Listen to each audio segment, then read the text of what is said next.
How do you create smoke effects to view in Playblast? There's a few different ways. You could use a grease pencil. Just draw in the smoke where you want it. Depends on the type of smoke you want. So in this case, if I just want like a little bit of trail of smoke, I could just draw it in myself. If you want a character to, like, maybe they're smoking a cigarette or a cigar and you want smoke to come off of the end of it, and as they're talking, it's just kind of moving with the cigar, I would use something like an emitter.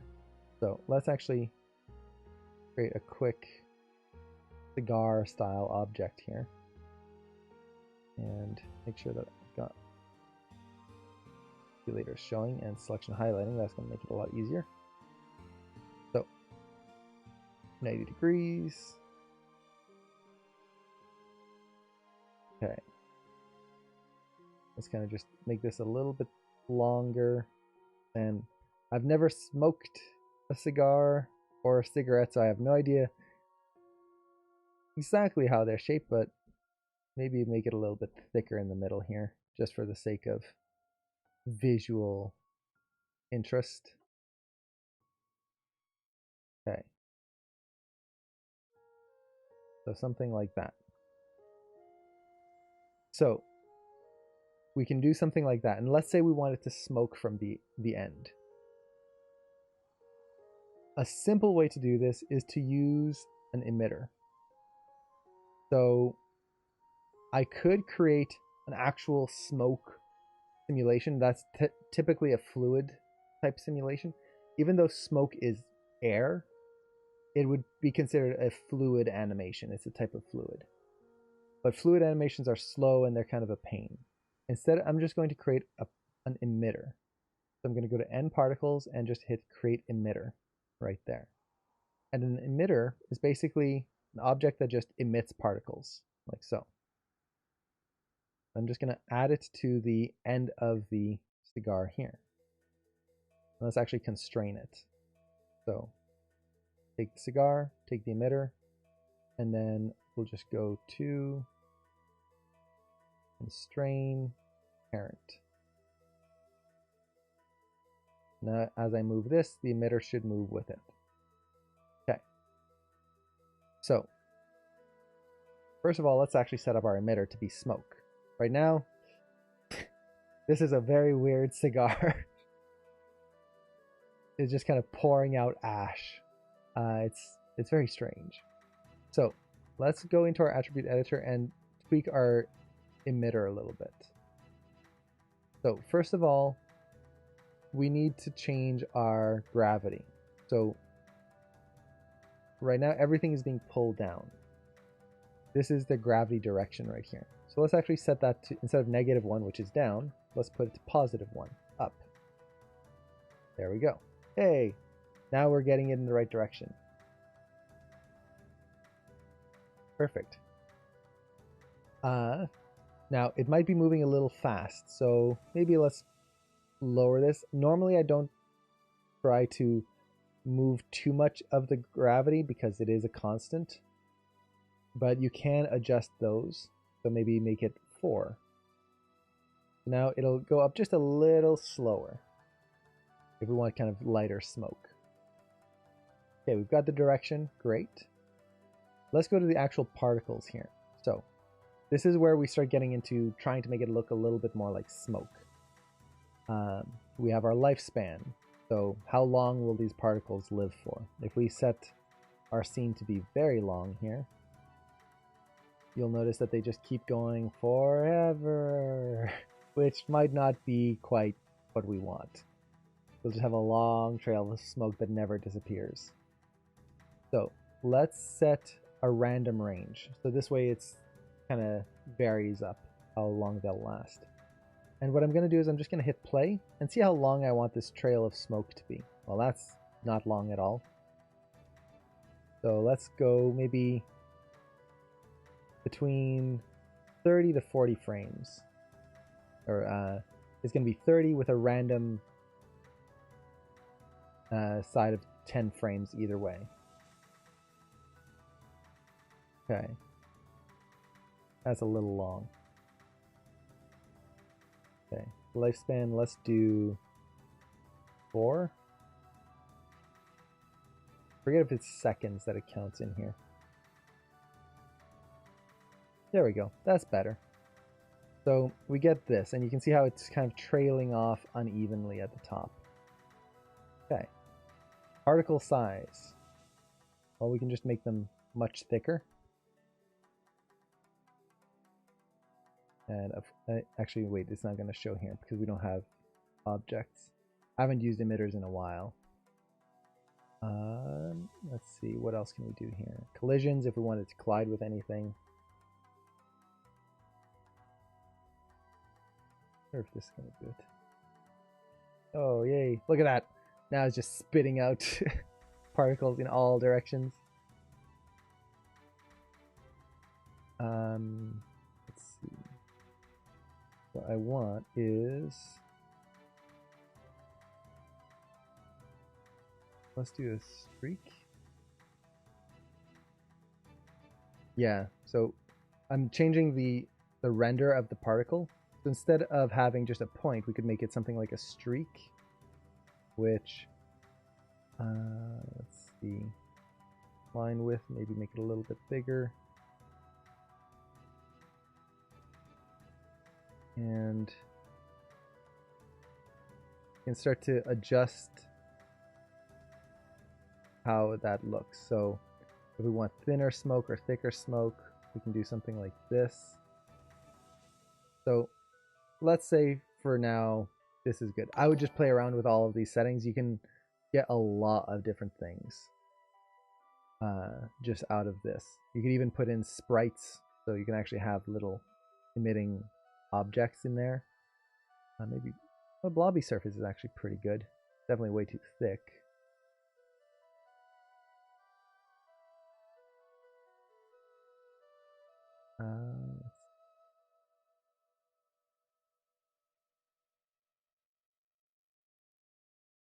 We'll keep it on multi-streak for now.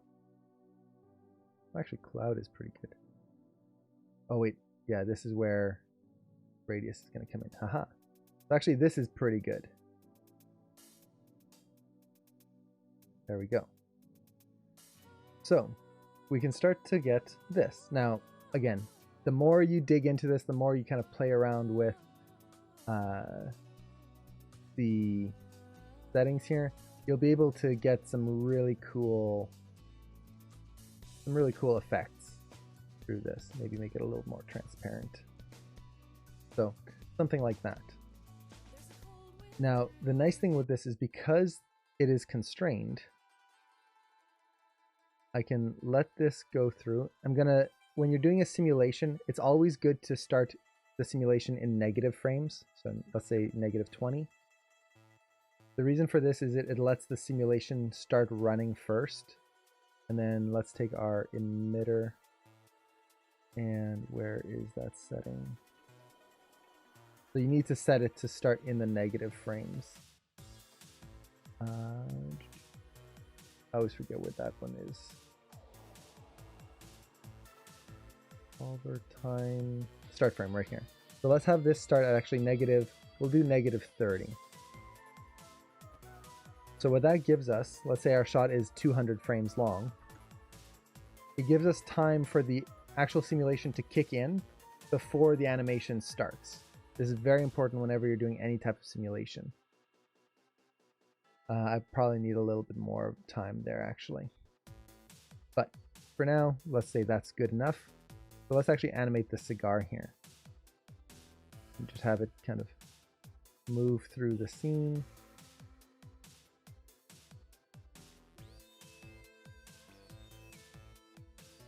Maybe something like that. So let's hit play. See what we get. So you get something like that. Now, if I wanted it to be a little faster, I could change the gravity. You can do all sorts of things. So that would be one way to do smoke. Now, playback setting to 24 frames per second or play every frame.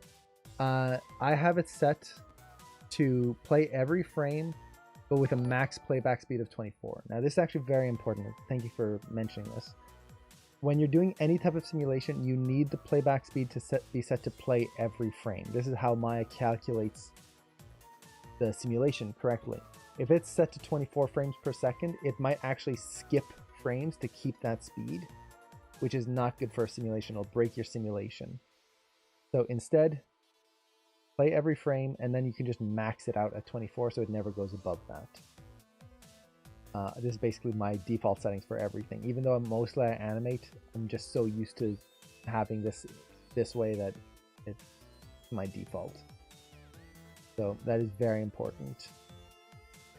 But yeah. So we've got some smoke in here.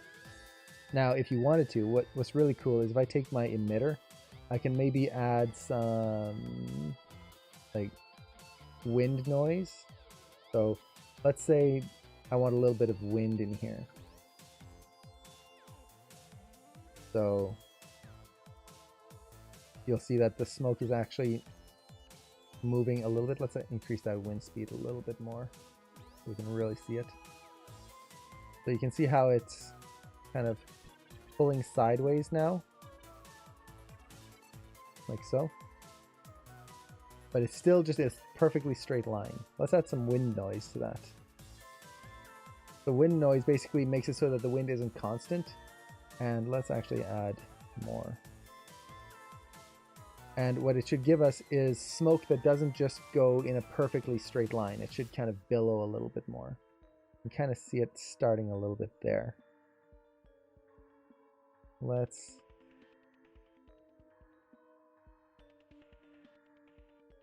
Yeah, so you can see how instead of this perfectly straight line of smoke, it's starting to break up a little bit. And that's the wind noise. So you can start to, again, the more you play with this, the more you can really get some interesting effects to this. And maybe I don't want that speed to be quite so high. Let's put that to 1. And let's turn that noise down because it's just kind of blowing out the smoke now. 10. So yeah, there you go.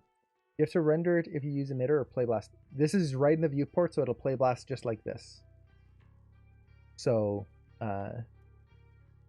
you can render it if you want nicer looking effect, but for us as animators, you can just do this right from the viewport and done. Don't have to worry about anything else. Yeah. And I would just explore the settings. There's a lot of different settings in emitters and any simulation things that you could just kind of play with them forever. Yeah. I'm trying to think what else. The other way you can do smoke is just using an image plane. So I don't know if I have anything in here, but let's say I want to create some smoke, or maybe like a thruster jet engine or explosion. Let's do an explosion. I think I have an explosion on my computer. So if I wanted to do that, I can create a polygon plane. So let's say create a polygon plane. I'm going to right click on it and I'm going to assign a new material. I'm going to assign a surface shader. A surface shader in Maya is a material that takes no light from anything in your scene. It is pure color. So if I set this, for example, to red, it is just pure red. There's nothing else to it. It's just red. This means that if I bring in a texture, it's going to be just that pure texture. So let's attach a color in here. So I'm going to bring in a file. So let's find a file, and I have to remember where I saved this on my computer.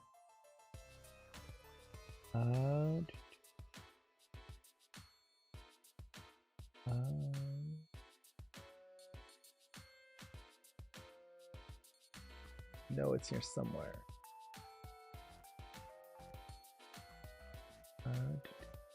It should be under sequences.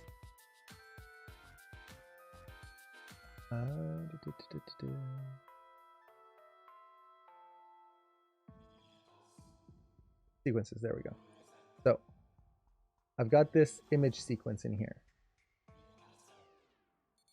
And let's see, all files. There we go. So I'll bring in this image sequence. And right now I bring that in and oh, it's nothing. It's just black. That's because in this case, the image sequence actually starts off as black. So I'll hit use image sequence. And now let's actually turn on textures there. We get, aha, an explosion. Yay. Now, doesn't look that great, does it? It's got black all over the place. Well, this is a PNG image sequence, which means it actually does have transparency. All we need to do is tie in the transparency into here. So let's actually do that. I'm going to go to Window, Rendering Editors, Hypershade. And let's take our surface shader and graph that out.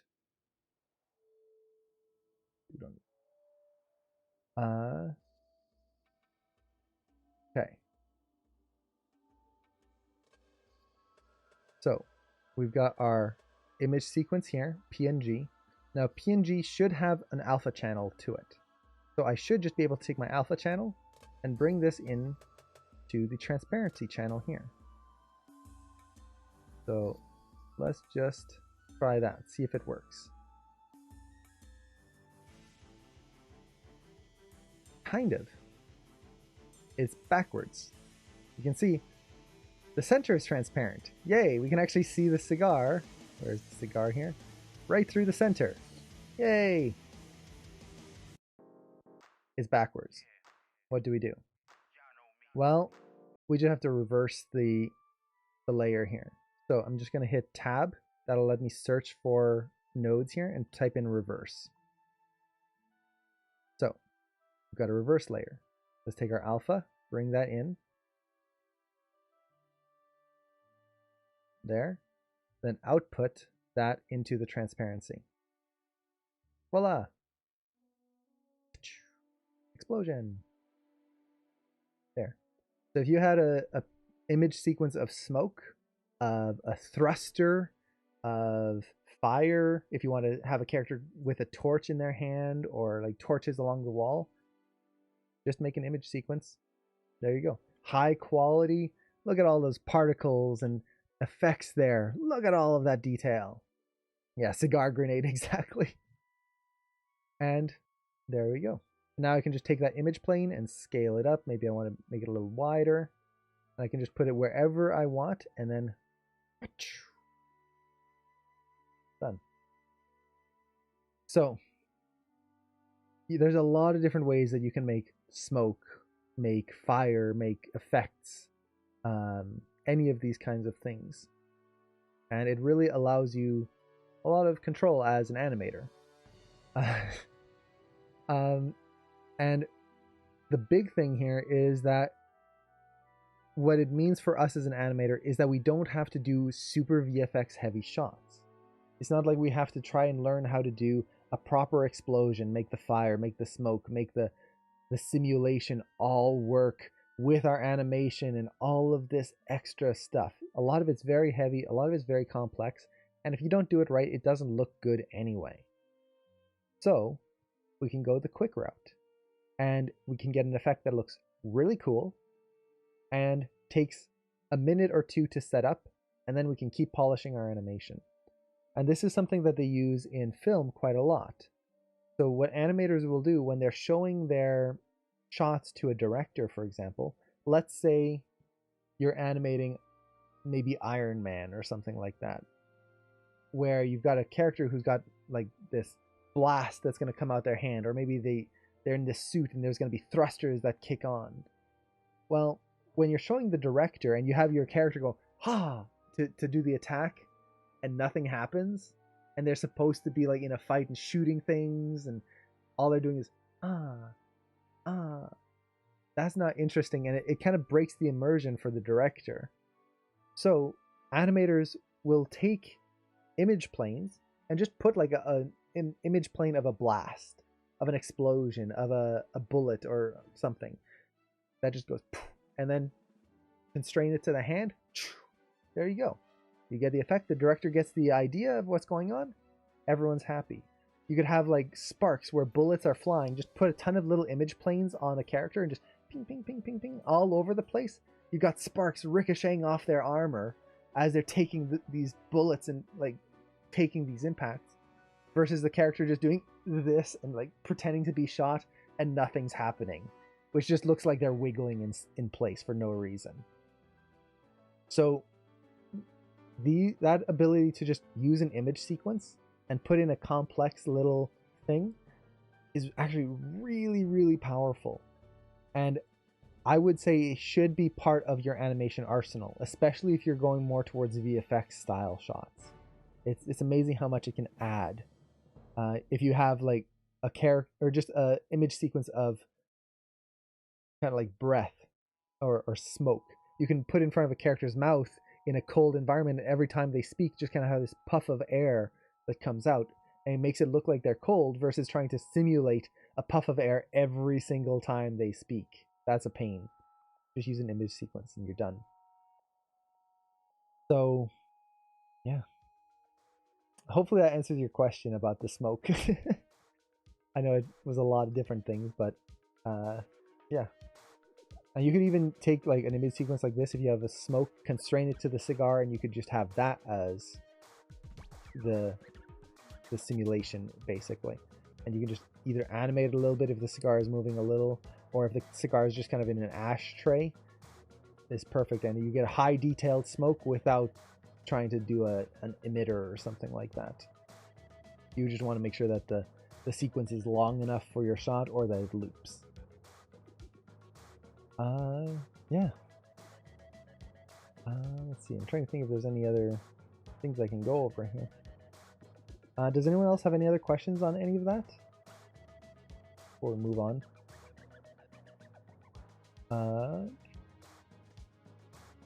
Can you set the initial state of an emitter so that you don't have to start the simulation? For an emitter, I believe you can. Let me double check here. I know you can do that with NCloth. So let's take the emitter here. And under simulation,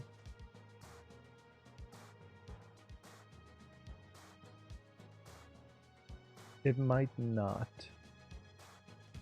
So when you're dealing with NCloth, for example, you create a shirt, and then when you simulate it, what you want it to do is kind of drop onto the character, work on them, or like fit to them, and then what you would do is you set that to be their initial state, which you do right here.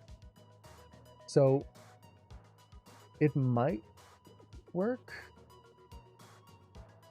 So you would do the rest shape right here. I don't think emitters have that.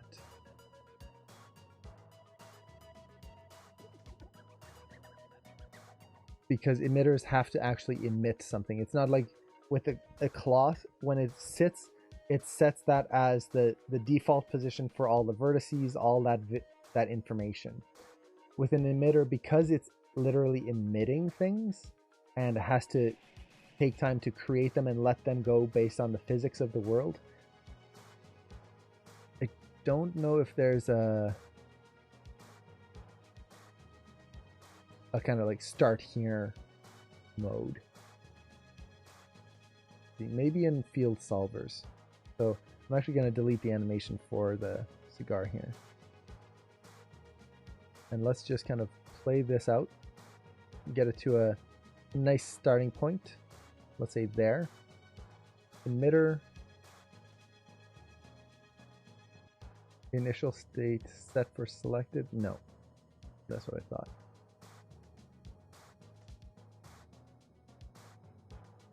For all dynamic. Let's see that. Oh, hey, there you go. So field solvers, initial state set for all dynamic. There you go. Now you would still want a little bit of time before the start of the scene, but then this way you're not having to set like 100 frames or something like that. I would still set like maybe -10 frames just to make sure it kicks in properly and doesn't have any weird artifacting.